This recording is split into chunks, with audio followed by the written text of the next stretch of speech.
friends, and welcome back to Gardening Suburbia. Today we are doing something that I have kind of been trying to lean more towards.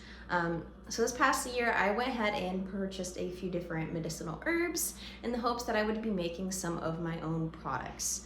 So today we are going to be making some calendula hand salve.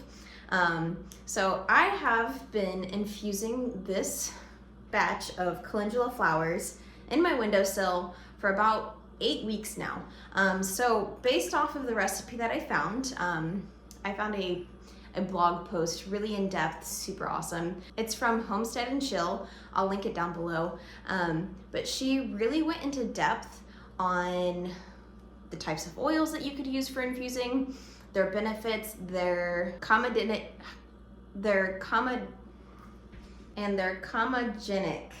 properties. So I really stumbled on this word. So the comedogenic properties is just basically how likely it is to clog your pores. So I went ahead and I actually chose grapeseed oil for infusing my calendula flowers. They were fully dried flowers, using flowers that might have a little bit of moisture in them may make your oil go rancid. And this being a product that I was going to be putting on my skin, I wanted to make sure that it was not going to do that. So I did use fully dried flowers. That included everything from the little green bits at the base of the flower to the petals to the inside. So this has been steeping in my windowsill for 8 weeks now. It looks beautiful. So Calendula officinalis is the main producer of resin. Resin is that sticky substance on the flowers. If you've ever harvested calendula flowers and you notice that your hands are kind of tacky afterwards, that's that resin. That's the property, or that's the ingredient that makes it medicinal. So all of those medicinal benefits are in the resin, and that resin resides on the underside of these flowers. So nice little picture here. The resin is on the underside of the flower as well as on the petals. So the underside of that flower is called the calyx, and it's just helpful. I think it's helpful to know the little parts of the flower. It's interesting to me. So the Calendula officinalis, or the Resina, Resina, that is the variety most commonly used for medicinal properties, just because it produces so much resin. But that doesn't mean that you can't use other calendula flowers. So the flowers that I am actually using is the Playtime mix from Baker Creek or Am I a Gardener, one of those two. And it definitely was a tacky flower, but the flowers are much smaller than the variety used by big cultivators. I'm kind of going off or straying away from the path of what is officially used. I think next season I will probably purchase some Resina variety or the Calendula officinalis variety, just so that I can get a better harvest. The Playtime mix was super pretty and I really enjoyed it. But I think I want to do more of this hand salve next season. So next season I think I'm going to be purchasing the official flower. So the calendula resins are actually soluble in hot water, which you can use for tea, alcohol if you're making a tincture, and then also, of course, oils, so carrier oils. And the list for carrier oils is quite long. Just to give a few, so I'm using grapeseed oil. There's jojoba oil, sweet almond oil, rosehip, extra virgin olive oil, argan oil, coconut oil, sapphire oil, and the list goes on. So do your research, try to figure out what oil is going to give you the benefits that you're looking for. I obviously didn't do quite as much research, because if I had, I would have picked an oil that was more moisturizing, for the fact that I wanted to use it for my hands. But I'm getting experience just doing this, so hopefully by you guys watching along, you'll get some knowledge along the way, and hopefully it'll encourage you to get into making some products of your own. So I, of course, had to do a little bit of math to figure out how many tablespoons I needed of beeswax. So my beeswax is actually in bars, and I also have like these little, this shape. So for 1 tablespoon, it is 14.75 grams. So 14.75 times 4 tablespoons would be about 59 grams. So here I have 60 grams. I mixed my lighter beeswax with some darker beeswax. We'll see what happens. I don't really know why there's a difference. I don't know if that's just how it is refined, or if that's just because they came from different hives. I'm not sure. If you're a beekeeper, let me know. So we've got this measured out, 59 grams, and I'm going to need a single cup of this oil with the flowers filtered out. So I need to grab some cheesecloth, a funnel, and a fresh jar to pour the filtered oil through. We'll put the filtered oil in.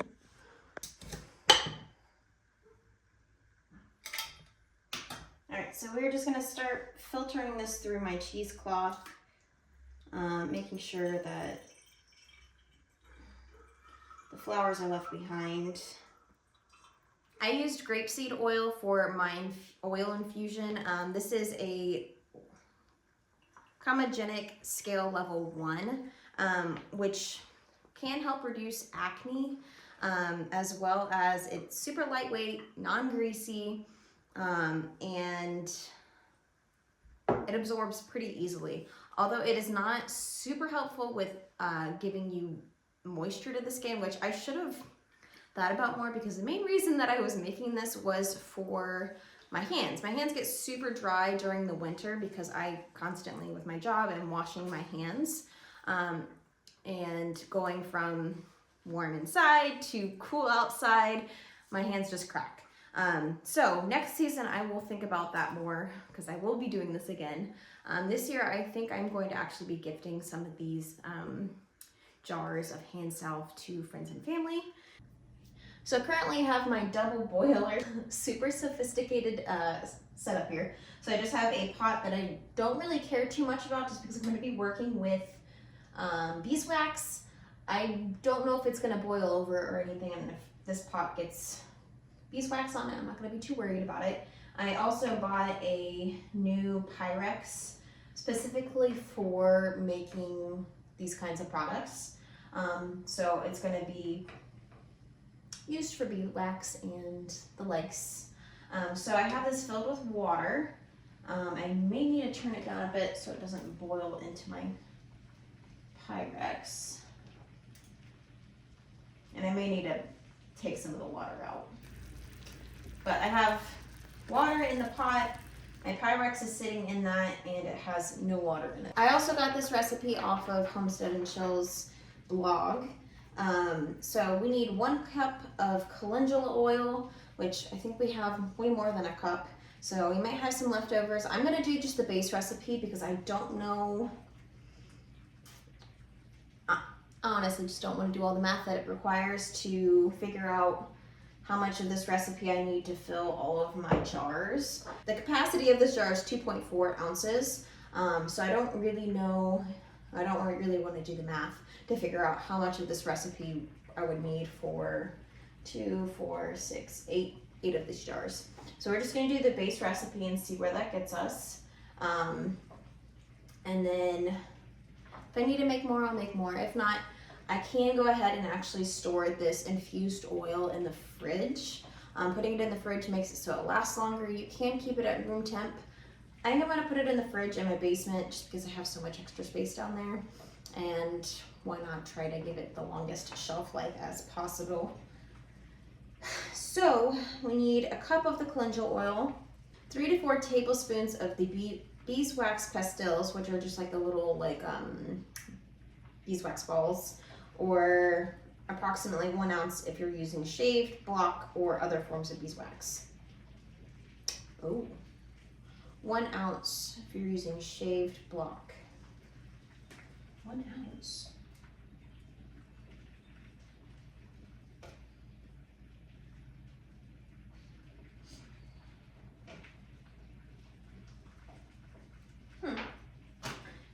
actually did not read quite as well as I should have. So I just need this one block for this recipe. I don't know exactly how pliable, how soft this hand salve is going to be. If you want it to be a thicker consistency, you can add more beeswax. If you want it to be a softer, more lotiony consistency, you add less beeswax. So I'm just going to follow what the recipe says for the 1 ounce bar.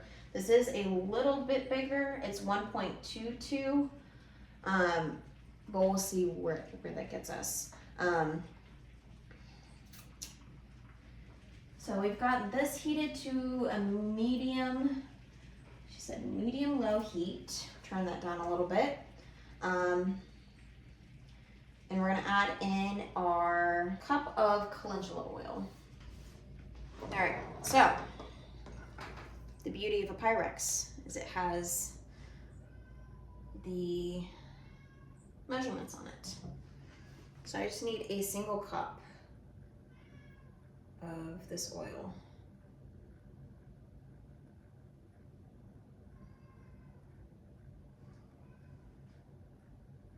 Seems like way more than a cup.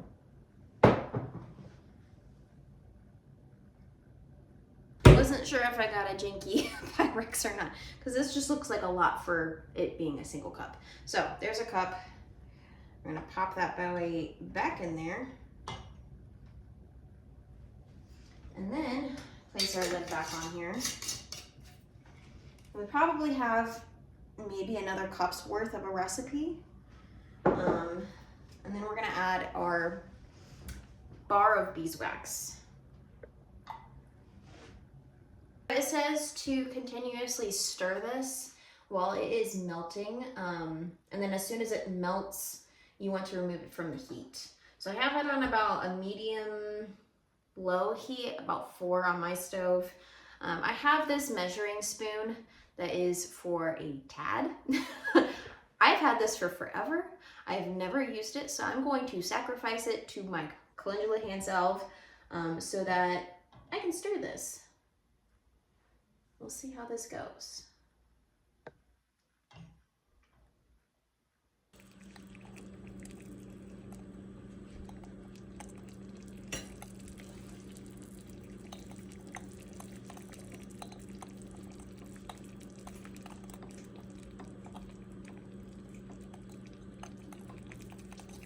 Our oil is completely dissolved. Our beeswax is completely dissolved.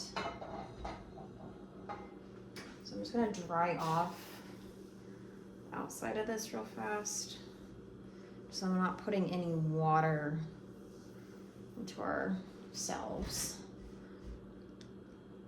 So completely dissolved, it's beautiful. I'm gonna add my scent in now. I'm gonna use bergamot. You know what? I am going to scent the jars individually because I think I want to do bergamot and lavender and then maybe a combination of the both. So let's actually just start by filling our jars. Since I have no idea how much liquid is going to fill or how much, this might fill all of these jars and I might have extra, we'll see. I'm just gonna start by filling and see where that gets me.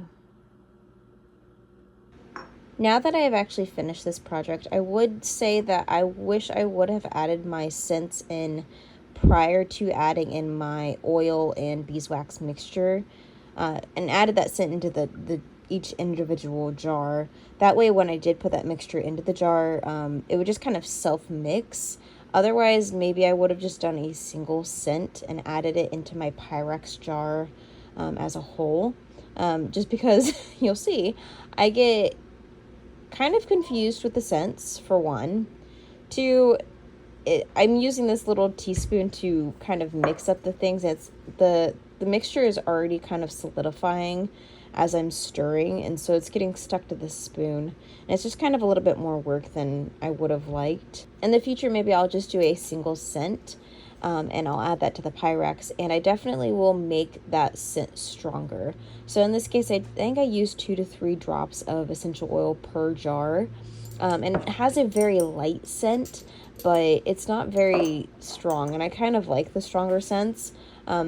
So I think next time I'll definitely be adding in more essential oils for a stronger smell. The beeswax kind of just overpowers the scent that I added. I would also recommend doing some research before adding in essential oils. I do know that cinnamon essential oil can irritate your skin, so I'd just be kind of wary of that when creating your products, to be mindful of what could potentially make your skin itchy or whatnot.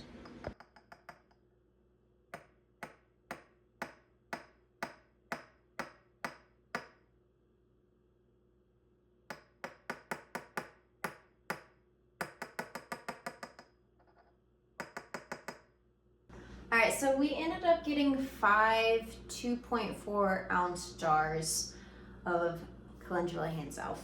I would say if you're going to add scent to your jars, I definitely would recommend adding that while it is still in your Pyrex, because when I went to stir the oil in, it was already starting to solidify.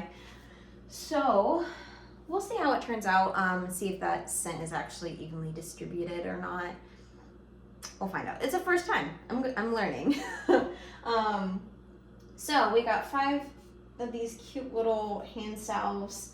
I have one that is solely lavender scent. I have two that are mixed with lavender and bergamot, and 2 that are solely bergamot. So I'm super excited. I have so much beeswax left. For whatever reason, I thought I was gonna need a ton of this. And honestly, like, I didn't even need that much. So we'll see what happens. I would recommend, so the boiling water I guess it was hot at that point. The hot water that I had in this pot, I went ahead and poured into my Pyrex, just so that all of the oil would float to the top. I'll let that cool, and I'm pretty sure it should solidify. The beeswax and the oils should solidify at the top of that water, making it so it's so much easier to clean, instead of just letting that Pyrex dry with all of the oil and beeswax coated at the bottom. Putting that hot water releases it from the bottom. It'll float on top. You should just be able to pop it out. It wasn't very much left over. Again, this was like the perfect amount for these 5 jars. So I'm super excited to try this out. My hands, because I kept pouring it on the counter, kept rubbing it in, and my hands feel phenomenal. So we'll come back later to see how these dry out. I am super excited about how this turned out. It only took about, I would say, 10 minutes for this to solidify. And it is a nice balmy consistency. It's really, really nice. So I'm super excited. The scent, I put about 2 to 3 drops of essential oil per this 2 ounce jar. It's not a very strong smell. So if you want a more vibrant, more potent smell, you may want to add a little bit more of the essential oil, or you could just leave it out completely if you're not big on scents, and you can just get all the benefits of the calendula oil. So I highly encourage you guys to experiment in making your own hand salves, especially when you can gather those ingredients from your garden. Thank you guys so much for joining me in this little experiment and adventure, and I will see you guys in the next one.